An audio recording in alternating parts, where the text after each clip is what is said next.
Welcome to Collateral Damage, episode 13. Today is me, Seth, and I'm playing Sean. I've got Khymera, and I'm going to play Lylyth 5, and Sean brought Azlanov. Sean, tell us about your list. Yep, I brought Azlanov today. I'm fairly new to wargaming, less than about a year, and I've known Mike for a little bit, and he helped me get into Warmachine, and I absolutely love the game, so just wanted to give Old Umbrey a shot. Alright, so today I brought Kapitan Maxim Azlanov. He seems like the most straightforward of all the casters, especially starting out with Old Umbrey, so I decided to bring him for his cool feat. I racked IR and Windstorm because Khymera has a lot of sprays that scares me. For War Beast, I took Feral with the protection head, so within 3, it gains my caster gains +2 defense, can't be knocked down. And then I gained the wings for the extra mobility and the ability to cast Rush.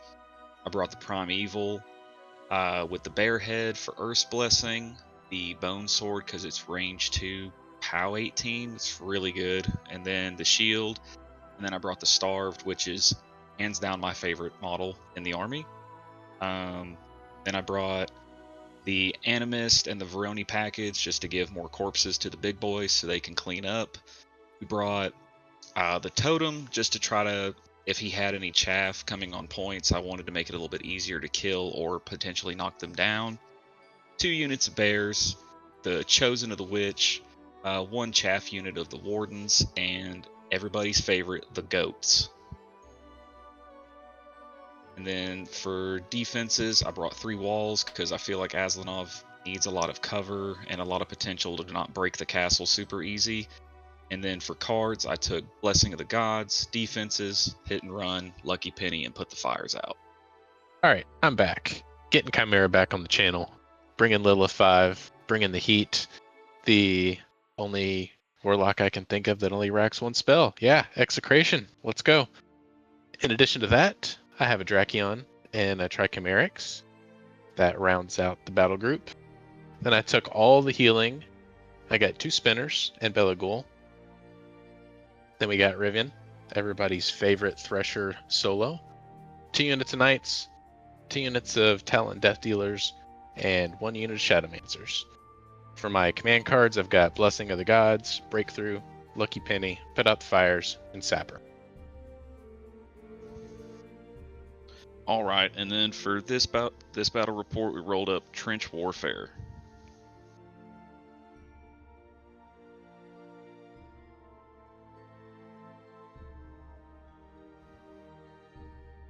Alright, let's get into Khymera Deployment. Now, I don't remember exactly, Sean, correct me. I think you won the roll, and you elected to give me first turn. Yes, I did. Yeah. So, not having any enemy models on the other side of the table to base anything on, pretty much just going for straight center deployment. Just trying to create a threat with the Trike, put that in Lylyth in the center of the table. That way they can run whichever way they need to, but if I need to run straight up the table and just be a nuisance, I can. And then split the rest of my forces evenly. Unit of Cav on both sides and unit of Death Dealers on both sides. You'll see I changed my mind last minute there too with Rivian.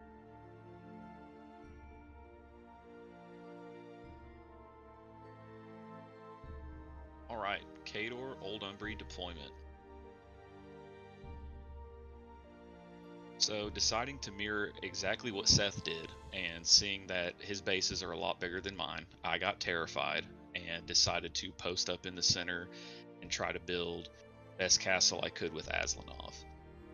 Still fairly inexperienced with this list, so I decided to put the Starved in the center right in front of Azlanov. I put the Beast relatively pretty close, mainly just so they can stay within his short control range, and that way if I get my feet off, they can just pop in and kill whatever's relatively close. I put the Wardens to the left because I figured with all the terrain and as much shooting as Khymera can have, I might be able to throw some chaff to the side and trade. Then I put the Chosen in front of the Primeval, and then I put the Bears on both sides, and I believe the Champion is off to the right. That way I can get Precision Strike. Then I drop down Animist and Veroni, checking my ranges for 5 just to make sure that I can pass it off to the right War Beast whenever I sack one of the Wardens. Just trying to make sure everybody's perfectly in line to move the castle right up the board.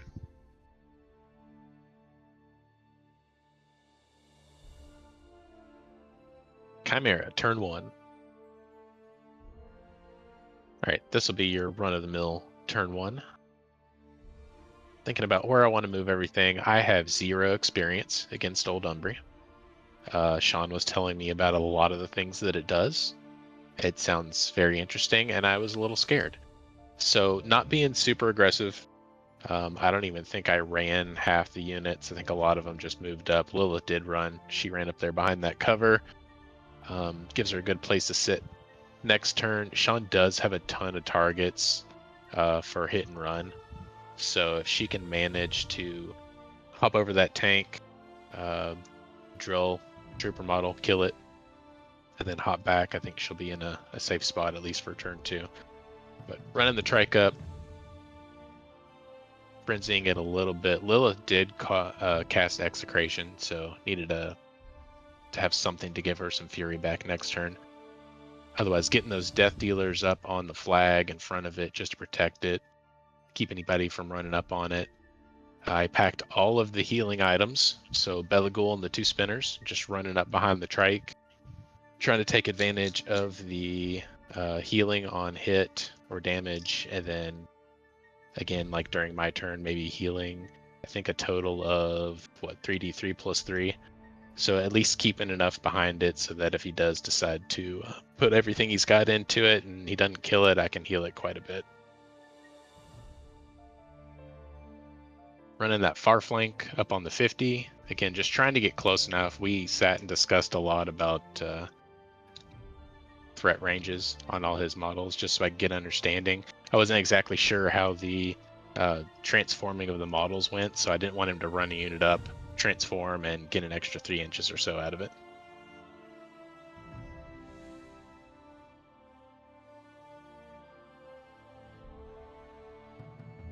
Old Umbrey, turn 1.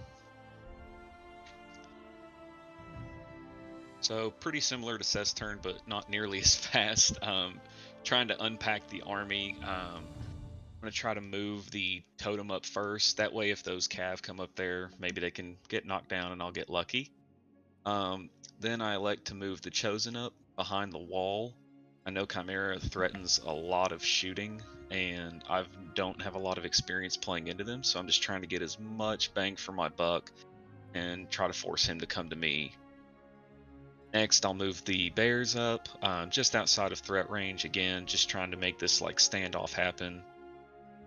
So then here I use the Animist, pop one of my Wardens to give some corpses over to Veroni to try to stack up one of the War Beasts.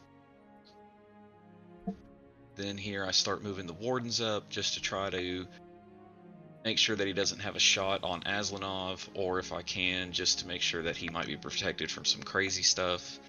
Veroni goes up, puts the tokens with I found one on the Primeval. Then I have the Bear Champion go to do Precision Strike just to move through my own models.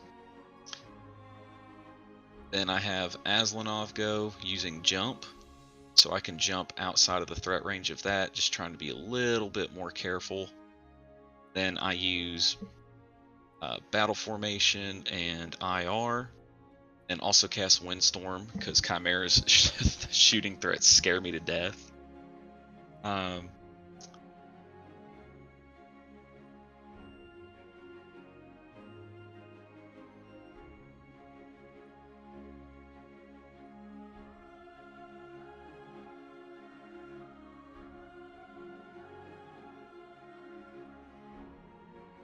I'll activate the Starved. Just trying to make sure I get all my Fury management right. And then I move him behind the Bear Champion, mostly because I'm starting to realize that most of the meat is in the center of the table, and I want a hard pivot to try to come back later. And some foreshadowing that winds up being the death of me.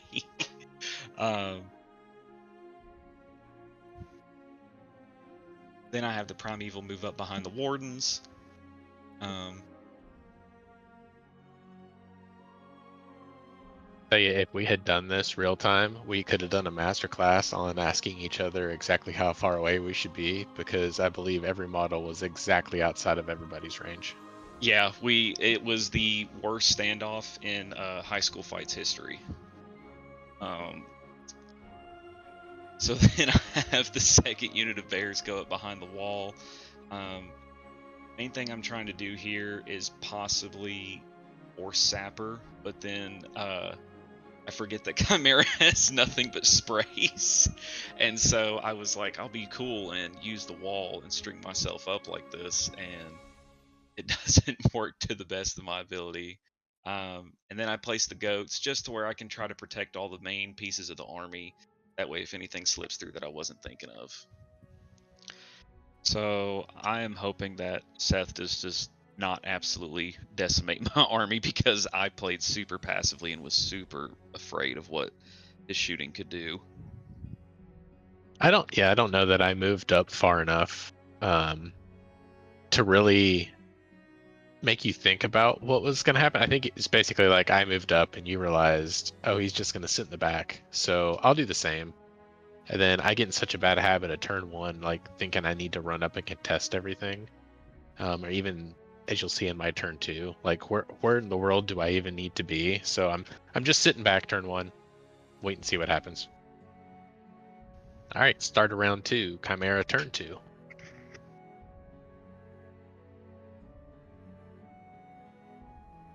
All right, just reaving all my fury, getting Lylyth back up to max. Decided, since Sean basically shifted all of his army to his left, that I still didn't need to be super aggressive on my left flank. I could just move models up, get enough within range to contest. The one model that's contesting the objective was going to be out of his range for everything he has. So just being annoying, moving the cav up as well, same thing.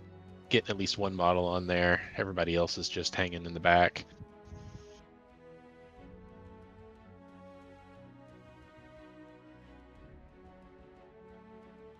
This is when Seth activates Lylyth and he sappers my wall.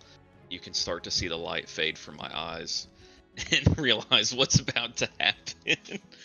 I did successfully use Sapper, and then realized that it was pointless since her spray is a spray, and it didn't matter. But I did remove your wall.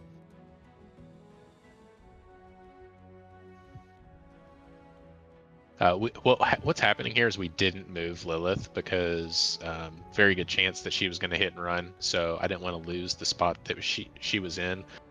We measured, made sure she could jump forward, jump back. So that's why you see the bears being removed. She jumps forward, sprays, essentially boosts everything, kills two bears, and then jumps back into hiding. And you can see me sit there and ponder why I did that.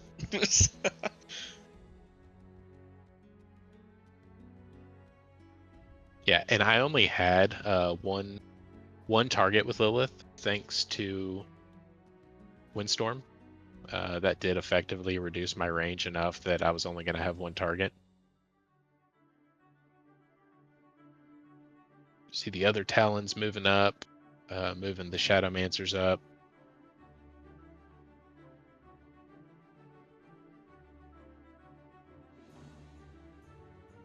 And especially for me being new to wargaming in general, I assumed that this was going to be the point in which Seth tries to get more aggressive and come towards me, not realizing that by me pivoting, I've given him a better position on the board and he can effectively wait for me to come to him. And so the realization of that starts to dawn on me, and I'm like, uh-oh, we are in trouble. You still did a good job though, because it's, I contemplated with the three guns on the trike, what could I even move up with 6 inches and shoot? And you didn't leave me many targets. I believe the first shot here goes over at the totem. Yeah. The totem was just there just to try to clog you up, but that thing is a wet fart, and it did its job. It took a shot, so he was worth all of the 2 points. Yeah, he definitely. It took the telekinetic burst out of play because it's only range 8 to begin with. So wasn't going to be able to shoot anybody with that. Through the immolating blast since it was the farthest range over at the totem. And then shooting the spine volley into your unit there, just hoping to at least get one guy. And I think I knock out 2 of them. Yeah. Yeah, I think 2 of the wardens go. Or no, 1, because I sacked 1 earlier, I forgot. I was just past this note, which is a ransom note cut out of White Dwarf magazine fragments that says, please remember to like, comment, share, and subscribe. And I think here's when we started talking about, like, if what I removed, what could I bring in as, like, the marked units. I did bring the Elite Alpha Wolf and the Elite Bear.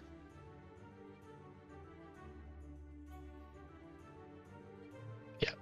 And then in before the comments, I mess a roll up here. Accidentally hit and run with the trike. Didn't realize that either they couldn't be placed, slammed, etc. I didn't realize that only during your activation can you make a full advance at the beginning and not at the end. I'm not mad. I'm just disappointed. I don't think it changed a whole lot because I think I moved back like 4 inches, but yeah, misplayed that completely.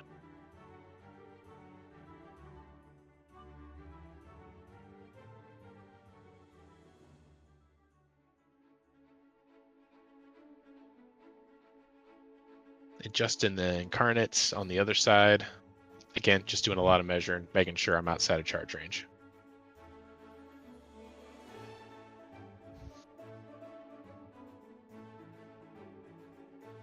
Right. OU turn 2.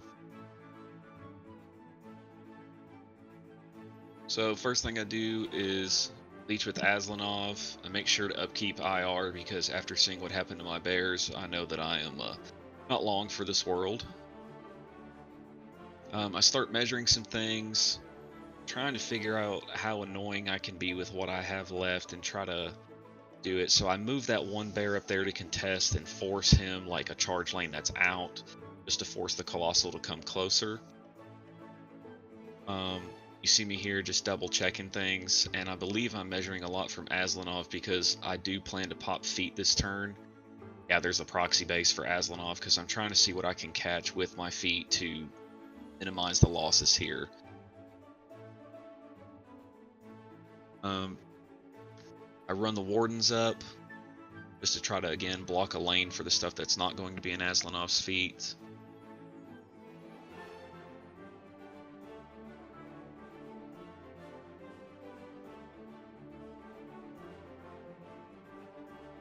I decide to go with the Bears.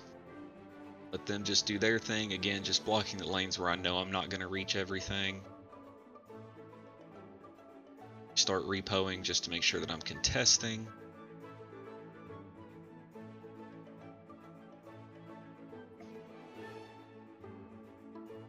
And I'll just have the Chosen walk up. Again, biggest thing I want is for that Righteous Vengeance to trigger so I can hit them, maybe get some free clapback damage. I'll have Veroni walk up, do I Found One to gain a corpse token on himself.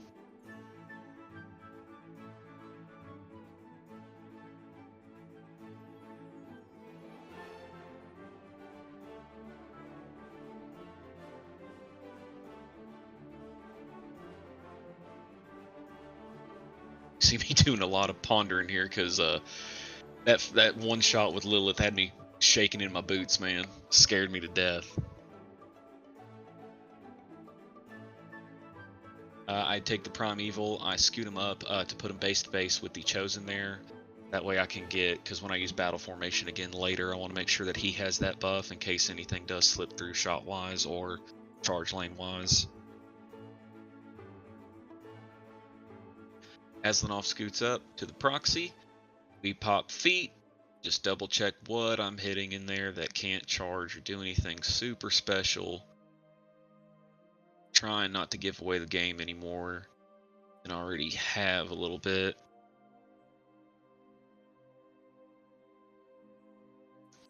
And Azlanov also did cast Windstorm and use Battle Formation. I want to make sure that can't charge, he can't shoot as good either.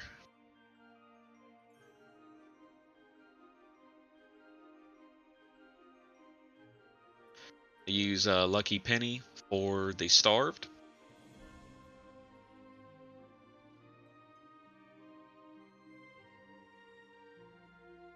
And I will say thank you to all the Collateral Damage team for letting me use all these proxy bases to make sure that I can have my tomfoolery work.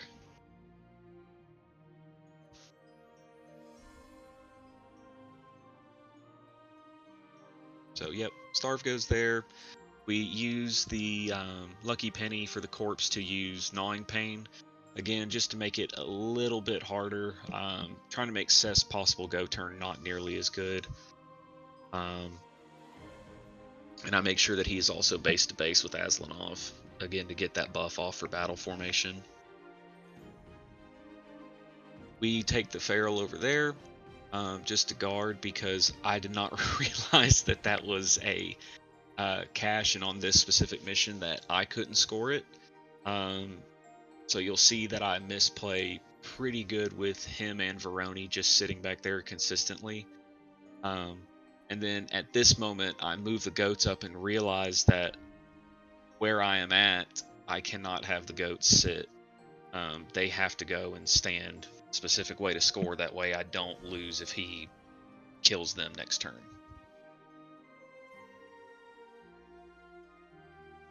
So end of turn 2, it's 1-1. Going into the next turn, I noticed quite a few of my own misplays that I've done since the start, and I'm trying to rectify them, I believe, a little too late, and having to change my game plan on the fly. So I am just hoping that nothing else dies, and that I can maybe live to kind of come back a little bit. Yeah, 100% didn't expect Sean to full pivot to one side of the table. So by doing that, he's created the super castle. And at this point, I'm not even sure what I'm going to do against it. All right, let's jump into Khymera turn 3. You know, there's a beautiful thing about a caster who only racks one spell and doesn't have any upkeeps, is you just reave your Fury and you move on. You don't have to upkeep anything. I like that. Makes my life simple.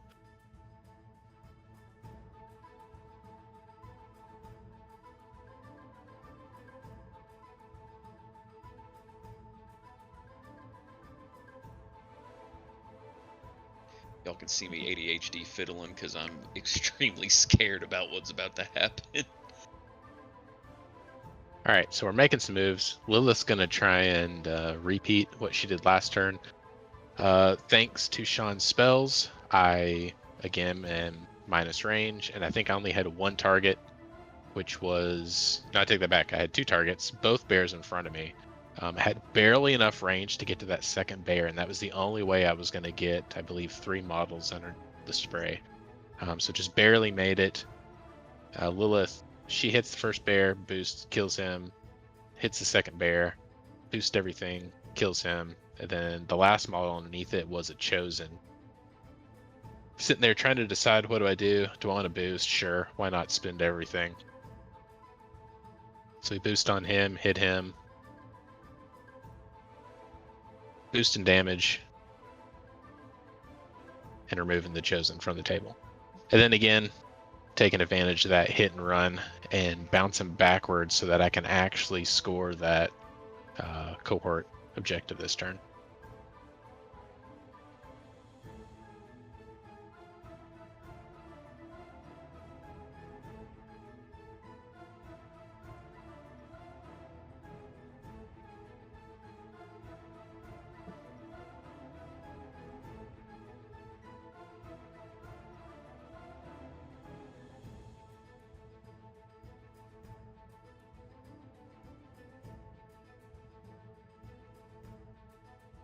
Yeah, now she gets placed back there, deciding to spend that one last Fury on Slipstream. That way those knights would be able to have enough range to walk up and take that cash.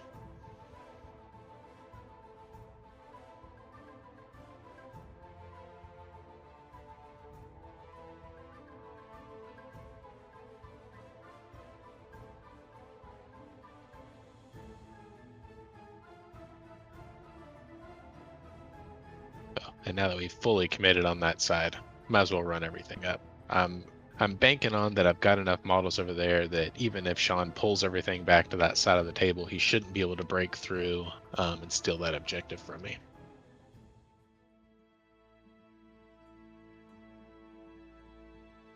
Walking the Drakion up, couldn't charge due to Sean's feet. So just walking him over there, gonna make some attacks. The funny thing is here I boost and I miss. So no knockback with a follow-up.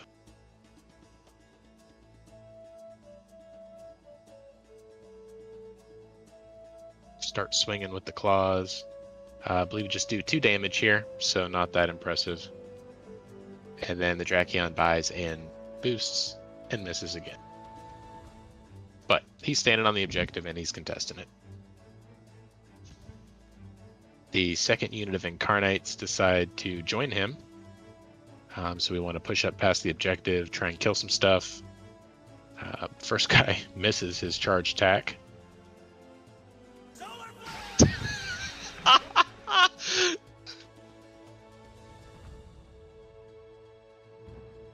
And now we all contemplate life. Had to hit him with the solar flare, guys. We weren't winning this, but I was winning the moral victory.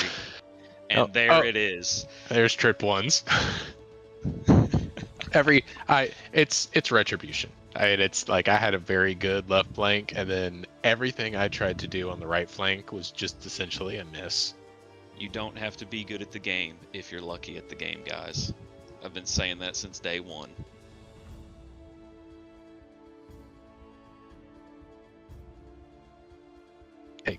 Takes all 3 knights and the 1/2 damage hit from the Drakion just to kill 1 model in that unit. 1 chosen.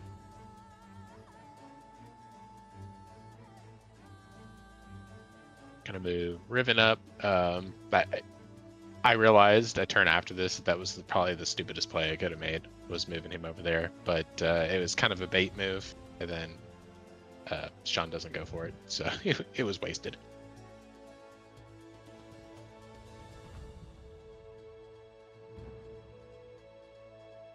Other unit of Talons moving up. Strategically not trying to charge through that hill that has the poison or the corrosion on it.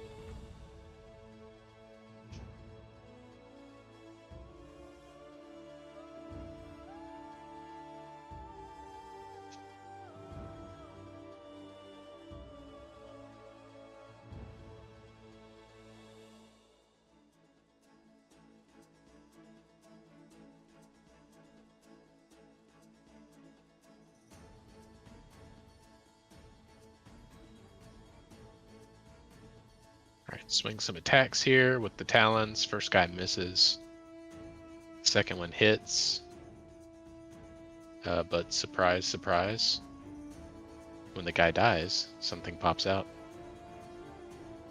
And then I didn't learn my lesson. The last Talon swings and hits and kills.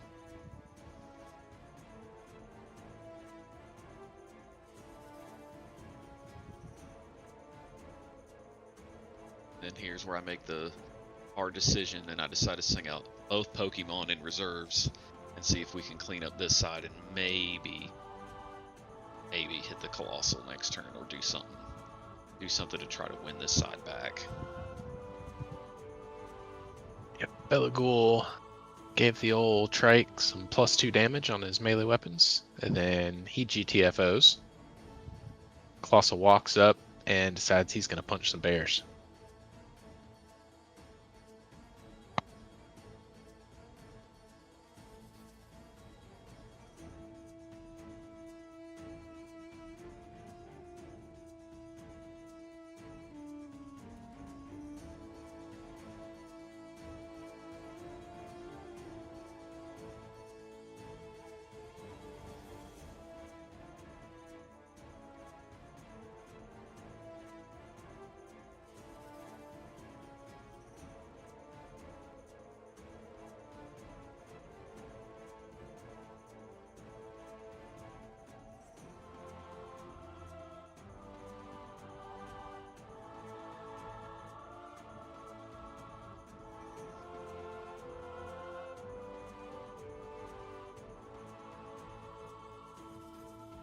And I managed to kill the bear shifter. The Colossal's blocking your line of sight on all of those, but I believe it was the wolf that I attacked first. Is that right, Sean? Yeah, the wolf is the first one that I put down. I wanted him to kind of like, if he could kill everything, to use Killing Spree to like ping pong my way through the thrashers or the lashers.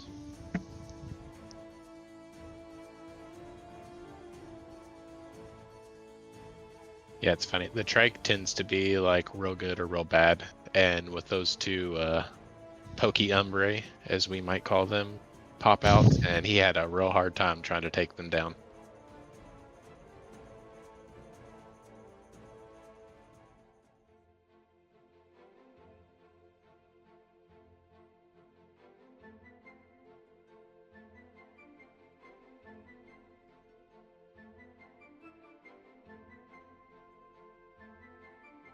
All right, Old Umbrey, turn 3. I'm down, but I'm not out. So Seth has put me in a really good pickle on scenario, and I'm starting to realize a lot of the misplays that have led me to this point. And so now essentially what is presented in front of me is a puzzle.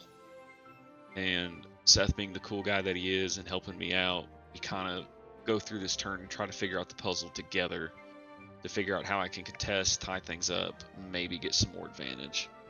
So I take the bear champion, I run up to contest, because that's what I'm really hoping for here. I have the Animus go up. It heals Veroni, just to try to put him to full.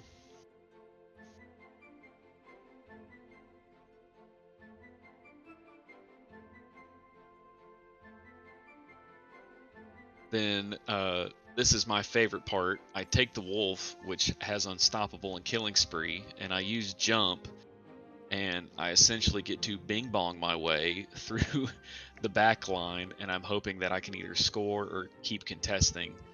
So this is this is like my favorite unit in the whole army, because if he gets to go, it's just hilarious watching him just like cascade up the back line of someone's army.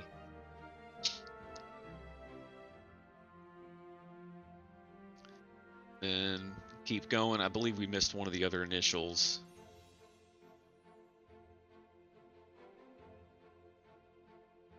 Then I believe where I'm at, I go here, and then I believe I get stopped in my tracks. Yeah, so then we're stuck there with him just contesting. Yeah, it's still a pretty good move, though. I mean, the bear champion moving up on the bottom of the screen, it's not like you didn't have other things you could have done with him, but it's like when you could spend one model to keep me from scoring that, and then essentially make me turn around and use another unit to take care of you. I mean, it really kept you in the game. I mean, it kept me from scoring 2 objectives right there between the bear champion and the wolf charging up. Yeah, Seth was really helpful with helping me figure out this turn and kind of like play piece by piece, and that's one of my favorite aspects of Warmachine. You can see here I take the bear cav, a little bit blocked by the colossal and my movement over there by the terrain piece. I move up, I attack Talon, and I miss. The second attack attacks and kills, and then I spray the models on the hill. The Chosen go up and charge the Kaiju. Hit pretty decent, but main thing I'm trying to do again is just time up as much as possible, because I still have all of that cav by the house ready to go next turn.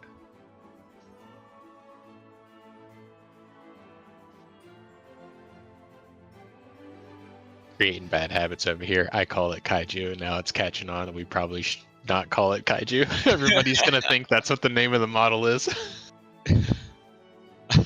And then I take the Primeval up again to try to kill Kaiju. And first roll I get crit amp, which is amazing. So I get to pick a system just to take out. I believe I rolled boxcars on that. So again, boys, you don't have to be good if you're lucky. And then I pretty much just whiff everything else. So then I start trying to buy, because I'm more scared of the War Beast there than I am the Cav now. with them not being able to charge. So we start rolling the slot machine, trying to kill it.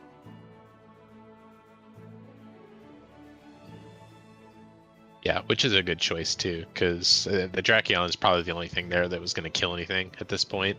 The Incarnates are good for movement and tying stuff up, but like you said, once they've made their charge, their one attack with non-boosted hit rolls isn't going to do much.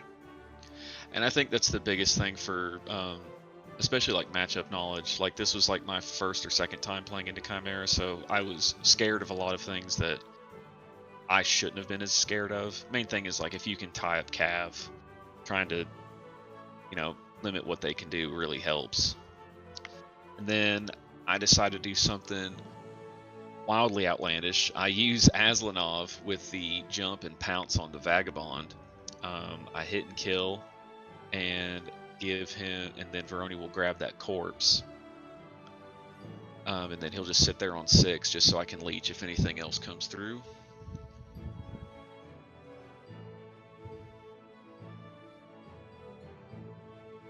Then I have the Starved go.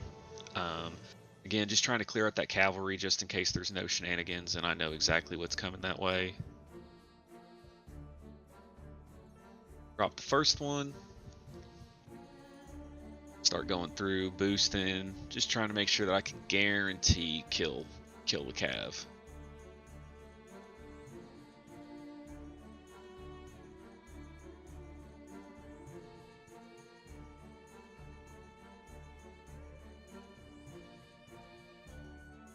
That drops him. So then I'm starting to feel a little bit better about this whole flank now. Funny thing is when you move all your whole army to one side of the table, you end up picking up everything I have over there. And then you'll see me think here for a minute, and then eventually we just say, you know what, man, forget it, we ball. I charge the bird into Riven and think that Veroni's going to clean up, and she misses everything. Which, that's okay. She can sit there and look pretty. And this is about the time that, after repoing and figuring things out, me and Seth talks to me. He's like, oh, you've been guarding that back objective, you don't really have to score it. And I'm just like, oh, well, that happens. And that's on me, again, just like being so nervous and not playing a lot into this faction. I got super, super scared and panicked a little bit, but all in the name of having fun and playing the game. So then I send the feral charge, go up, I hit 1, hit 2, and wind up killing Riven. And then another really cool play that is one of my favorites is you see me start grabbing the tape measure with the goats. You're gonna think I'm crazy, but knockdown with the ram hit is really sick with the goats.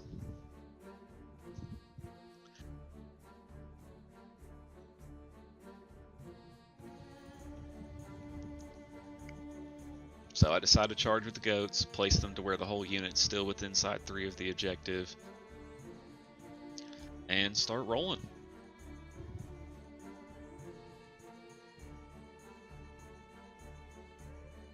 We hit with that 1 and knock it down, which is huge, because then I don't want to give Seth any extra free movement. I'm hoping I can pick stuff up. And then it does push back, but I think that we said that it just... I think that model couldn't be pushed back.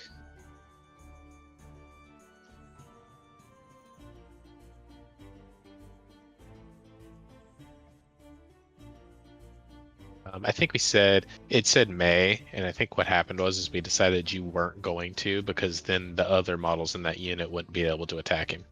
You're exactly right. Yep. Because then I'd be out of range.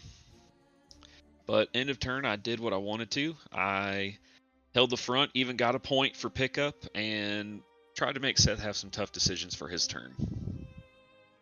Yeah, I think regardless, that was a good turn for you, because at the beginning of it, you were kind of like, hey, you're going to have 5, I'm going to have nothing, like this game's over. And then, just moving a couple pieces around, you were able to deny me several extra points that turn and keep yourself in the game. Time for Khymera Turn 4.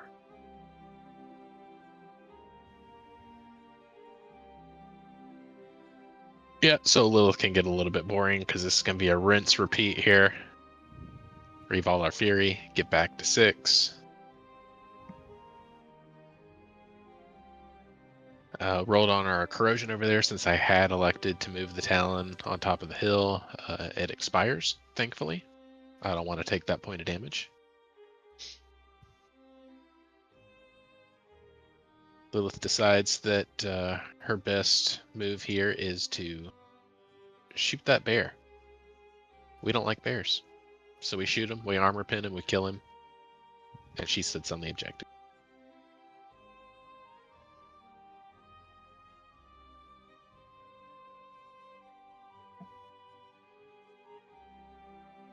Then she pops her feet. That's why you see me pushing all the goats back.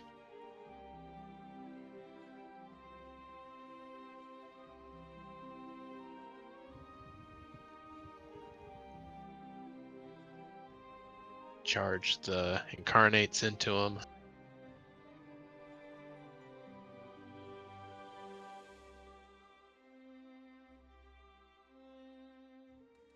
Roll trip 6s there, which makes up for the triple ones you saw earlier on the blue dice. Just glad it was on the goat, man. not my bear. That incarnate was just really mad. Charge the talons in 2. I believe that's picking up the last goat there. So now I've claimed that 40 mil. Billigold decides he doesn't like it when he gets pluggered because I didn't learn my lesson when I played against Plugger, and that guy came into me and just killed every model that's over there. So we're going to stay away from him. We don't like the wolf. Spinner moves over, decides to shoot his acid bomb, kills the wolf, said no one ever. Now granted, the wolf didn't have that much health left because he did get smacked by the Colossal last turn. But I think that's the first time I've ever shot the Spinner's ranged weapon, and it actually did something. So I'm happy with that. This was also the first time that I've used the wolves besides what they're meant for. So this was a really fun game for that. Move that other unit Talons back onto the objective just to get them out of the way, and then charge Big Boy in there. Getting the Colossal in danger mode here.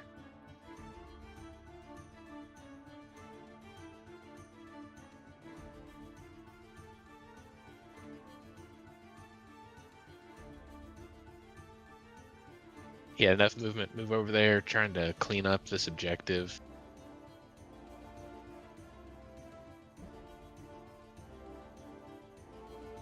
Trying to decide if he can at least stay and contest the cache too, because I didn't want to give up those 2 points. That'd have been pretty easy with the number of models that Sean had left over for him just to walk over and take that cache.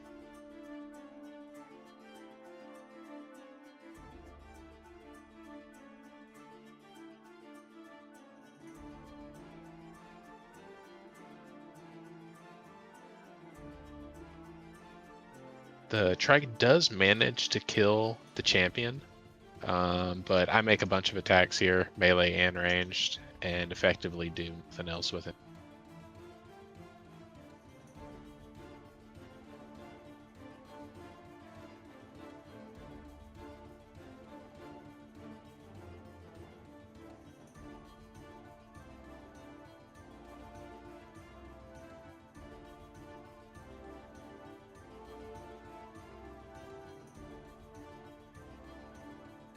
I was gonna say I think the Colossal still flashbang from earlier, so worked to my favor here. Now I am in the tank.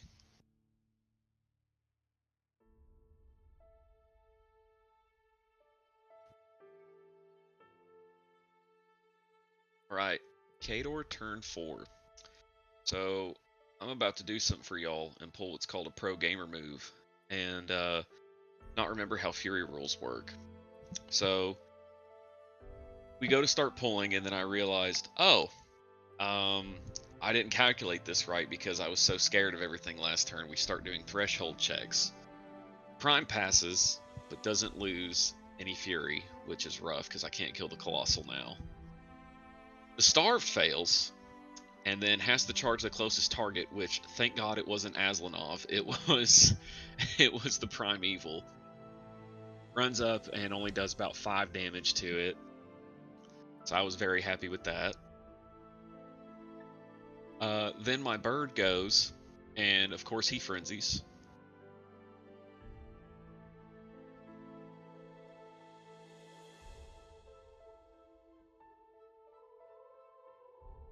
And I just have him attack Veroni, because that way Veroni just takes 1 damage.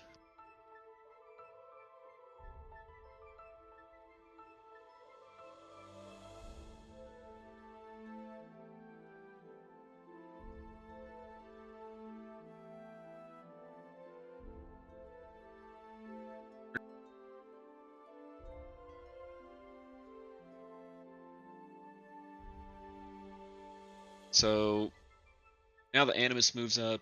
I decide to use the heal to heal the Primeval so its systems can come back. That way maybe it can try to do a little bit of damage and I might be able to boost, but still the Primeval didn't drop any Fury, so this turn is going to be really rough trying to do any damage to the Colossal on this side of the table. So I like to have Azlanov go. I decide to charge the Colossal. And we start trying to figure out how much I can chip with Azlanov, hopefully. Because at this point, it's kind of make or break.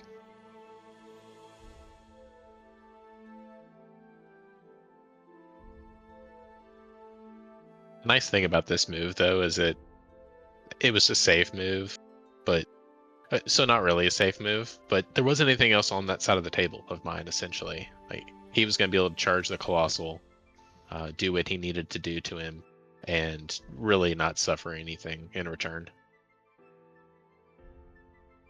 So because of rapid healing, I'm not doing a lot of damage, so I'm just trying to hopefully get lucky and knock out a decent system, so if he does swing back, it's not going to be very much.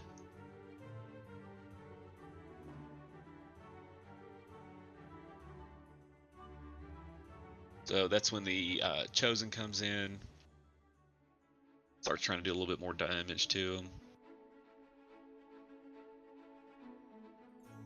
Azlanov did do a little over 30 damage to me, though.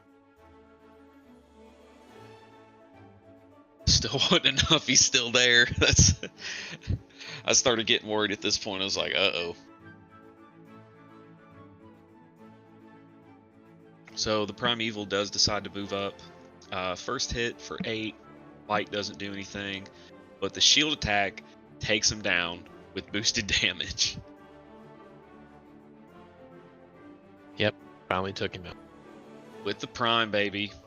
Glad I healed him so he could come up and try to do everything he can. So Seth got me, but I got the moral victory for killing the Colossal. But fantastic game. I had so much fun, and it was a great learning opportunity. And I really want to thank Mike and the whole CD crew for inviting me to play, teaching me, and just being a fantastic community. Yeah, it was a great game. It's my first game against Old Umbrey. You helped me learn exactly how they work too, and I'm gonna give Veroni MVP like that.